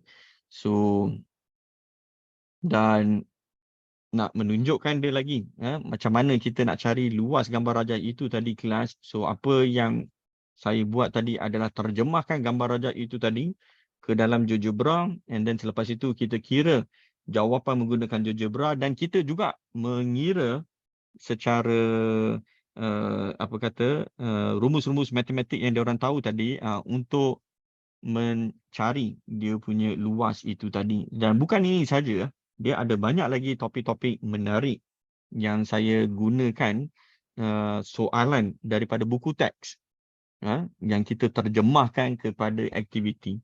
So I think Huawei, if ever your students, especially those who are very weak, and if they ask you why I have to do this, why I'm learning all this, so saya rasa to encourage them. Kenapa kita buat begini? Kenapa kita buat begitu? Ada eloknya. Tunjukkanlah aktiviti yang ringkas. Dan sebenarnya kita boleh saja berikan yang ini, kertas yang ini ya. Kalau saya tanya tadi, ini luas dia berapa? So ada macam-macam cara yang pelajar ini dia akan gunakan. Okay? Dan kita pun boleh turut serta tunjukkan demonstrasi macam mana kita nak dapatkan jawapan ini, dan jawapan ini pula mungkin ada pelajar akan dapat jawapan-jawapan yang lain, tapi mesti ada satu jawapan yang tepat. Tapi jawapan yang tepat itu biasanya di dalam matematik kelas. But in practical, trust me, if ever you as a teacher, if I ask you what is the area over here, each and individual in tadi kelas, kita akan dapat jawapan yang agak berlainan, sedikit berbeza. But trust me, jawapan kita takkan lari jauh. Dan itu sebabnya kelas kita belajar pasal bundar. Kita belajar pasal purata. So apa-apa jawapan yang kawan-kawan kita dapat ni tadi, so that's why the practicality, the real life problem tadi kelas. Okay, so that's it. Okay, how are we going to encourage students? Normally the way I encourage them, the way how I expose the beauty of maths, the beauty of maths, is by sharing not only the calculations, but of course together with the kiraan barangan-barangan yang kita boleh dapatkan di keliling kita yang ada kaitannya dengan topik yang kita ajar. So simple as that. Alright. So I really hope my explanations somehow it will give you some idea and how you can encourage your students to appreciate maths or appreciate whatever subjects that they are learning. Alright. So semasa kita cuba menyelesaikan soalan, kita practice problem solving. Yes, Just Chan. I really like that. Okay. So kita ketengahkan practice problem solving. Tapi nanti ada yang akan tanya, adakah penting sangat nak dedahkan problem solving ini tadi? So sebenarnya memang betul lah. Dia memang patut kita dedahkan problem solving ini tadi. Sebab problem solving ini tadi skop dia sangat luas. So ada beberapa perkara yang kita boleh gunakan dalam nak problem solving itu tadi. Ada setengahnya dia hanya melukis, ada setengahnya memang dia akan gunakan bahan, ada setengahnya memang dia akan gunakan apps dan semua-semua itu tadi. Alright. So I think that's all from me. Thank you so much for joining these sessions. So andai kata bagi pihak saya, so kalau ada apa-apa yang saya terangkan tadi, ada kesilapan, okay, tersasul, terkasar bahasa, so kelas, saya mohon maaf. But anyway, it is very nice to have all of you here joining these sessions. Semoga sedikit perkongsian ini tadi akan memberikan inspirasi kepada anda semua untuk juga melakukan aktiviti yang bukan saja hands-on tapi juga boleh memberikan pendedahan kepada pelajar dan dia lihat sendiri kiraan yang dia buat dengan nilai practicality yang dia akan dapat itu tadi. Alright. So thank you so much everyone. So saya serahkan balik majlis ini kepada kita punya host, Cikgu Zura. So Cikgu Zura, the floor is yours. Thank you. Okey, terima kasih Suraj di atas perkongsian beliau. Kalau kita tengok tadi kan, perkongsian tadi pun memang best juga sebab kalau kita lihat di situ dia ada tekankan tentang visual, bagaimana visual ini boleh membantu murid kita untuk berfikir, menyelesaikan masalah. Okey, dan kalau kita tengok lagi konteks yang lain di mana pendidikan visual ni bukan hanya setakat pada subjek tertentu ataupun nak lulus exam, tetapi juga melibatkan dalam kehidupan seharian bagaimana cara kita berfikir untuk kita selesaikan masalah tersebut. Okay, saya teringat lagi lah masa saya sendiri pun kan yang bahagian silinder ni, diameter, saya ingat saya tak jumpa lagi. Tapi bila engine kereta overhaul, so di situ kalau kita tengok, dia pun ada melibatkan kepada matematik, saya pun terus saya teringat, saya dah belajar tentang benda ni dulu. Tapi kenapa? And then lepas tu di situ, baru saya teringat yang ialah perkongsian hari ini sangat bermakna sekali. Okey, baiklah. Admin, terima kasih Tutor Raj di atas perkongsian sebentar tadi. Okey, Dr. Zalina, ada apa-apa kita nak ni tak? Perkongsian untuk yang akan datang? Okey, baik, terima kasih dengan Zura juga. Terima kasih yang tidak terhingga kepada Mr. Rajinder atas perkongsian pada sekian kalinya. Dan saya kira dah 5 kali kot ya. Rasanya Mr. Raj berkongsi di dalam siri hands-on online ni, dan terima kasih pada Cikgu Zura sebagai moderatornya. Kepada tuan-tuan dan puan-puan, kita tahu ilmu matematik dan sains ini bukan hanya dipelajari berasaskan nombor sahaja, tetapi seperti yang dinyatakan tadi, ia digunakan untuk dalam kehidupan seharian kita. That is why we learn that. Kan, kita belajar untuk kita praktikkan secara langsung ataupun tak langsung dalam pembelajaran harian. Saya yang bukan orang matematik pun dapat menyelami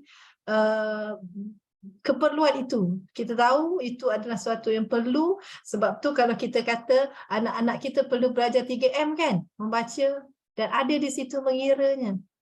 Jadi tuan-tuan dan puan-puan, ilmu itu tidak ada sepadan. Walau apa pun yang kita pelajari dalam cara mana pun, keindahannya itu tetap ada dan kita dapat sesuatu yang boleh kita praktikkan pada masa hadapan.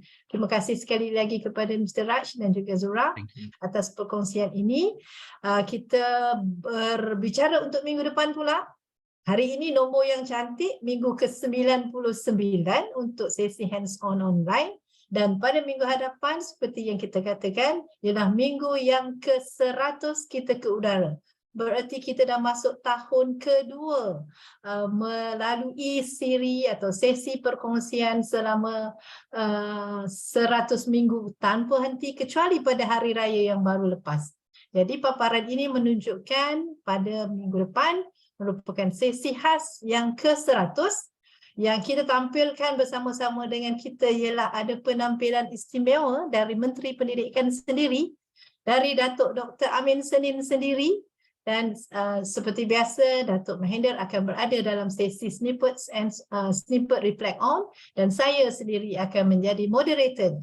Jadi kepada tuan-tuan dan puan-puan, jangan ketinggalan. Silalah bersama-sama kita pada minggu hadapan dengan tajuk yang sangat menarik, cabaran pasca normal pembelajaran digital. Kita kena ruangkan masa, ambil peluang ini untuk bersama-sama dan kita dengar apa yang akan dikatakan oleh menteri kita sendiri. Mungkin kita kongsikan video promo itu sekejap, Siti.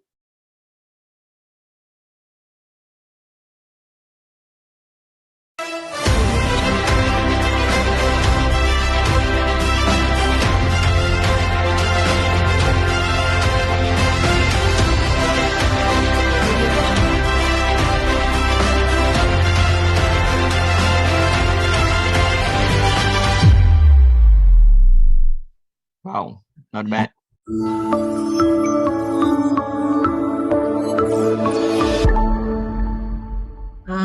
Itu video promo kita yang didatangkan khas daripada Cikgu Emily yang berusaha menyediakan video promosi tadi, dan kita insya-Allah akan bersama-sama pada minggu hadapan, dan jangkaan kita akan memperoleh peserta yang melimpah ruah. Jadi jangan lupa tuan-tuan dan puan-puan boleh mengisi linknya nanti. Sekarang Siti mungkin boleh paparkan link kehadiran untuk sesi hari ini dulu. Hari ini kita ada 300 lebih tadi. Ada yang dah keluar, tapi saya harap mereka dapatlah link juga nanti dari rakan-rakannya. Siti boleh kongsikan link kehadiran untuk hari ini yang boleh kita daftarkan dalam SPL KPM masing-masing. Dalam kategori E pembelajaran, ya. Okay, kita paparkan juga nanti link untuk minggu hadapan, boleh didaftarkan. Kalau pun tak sempat daftar, tak ada masalah. Kita akan bagi link untuk minggu depan itu pada minggu depan. Jadi akan disebar luaskan, dan tuan-tuan dan puan-puan, cikgu-cikgu semua boleh mengikutinya untuk sesi minggu depan yang saya jangka menariklah. Sebab ada penampilan khas dari menteri kita sendiri. Untuk rakan dari Indonesia dan juga Brunei, jangan lepaskan peluang ini untuk bersama-sama kita pada minggu depan, insya-Allah. Dan saya ucapkan jutaan terima kasih sekali lagi pada semua. Kita ambil gambar sebelum sesi kita berakhir. Sila bukalah kamera masing-masing supaya kita dapat ambil gambar. Zura mohon ambilkan, snapkan beberapa keping gambar. Berapa muka surat, saya rasa banyak juga tu. Cikgu keluarkan dulu wajah-wajah indah masing-masing. Thank you, Mr. Raj. Welcome.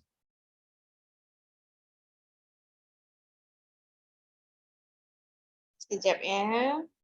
Okay. Okay, baru page 1. Okay, page 2. Okay, 3, 2, 1. Wow. Okey, terima kasih cikgu-cikgu semua. Okey, terima kasih rakan-rakan pendidik. Ya, saya terima kasih daripada rakan pendidik kita daripada negara Brunei juga tadi. Ya, terima kasih kepada rakan-rakan pendidik yang hadir pada sesi pada hari ini. Diharapkan sesi perkongsian pada hari ini dapat membantu rakan-rakan pendidik untuk kata orang, kita dapat menjadi seorang guru yang berkualiti. Okey, akhir kalam, segala yang baik itu datangnya daripada Allah Subhanahu Wa Taala, yang buruk itu datangnya daripada saya sendiri. Segala kesilapan harap dimaafkan. Okey, dan selamat berjumpa lagi, dan yang paling penting minggu hadapan sesi yang ke-100. Okey, jangan lupa 2.45 minit petang. Okey, 2.30 siap-siap dah masuk. Okey, bye semua, selamat berhujung minggu. Okey, jaga kesihatan.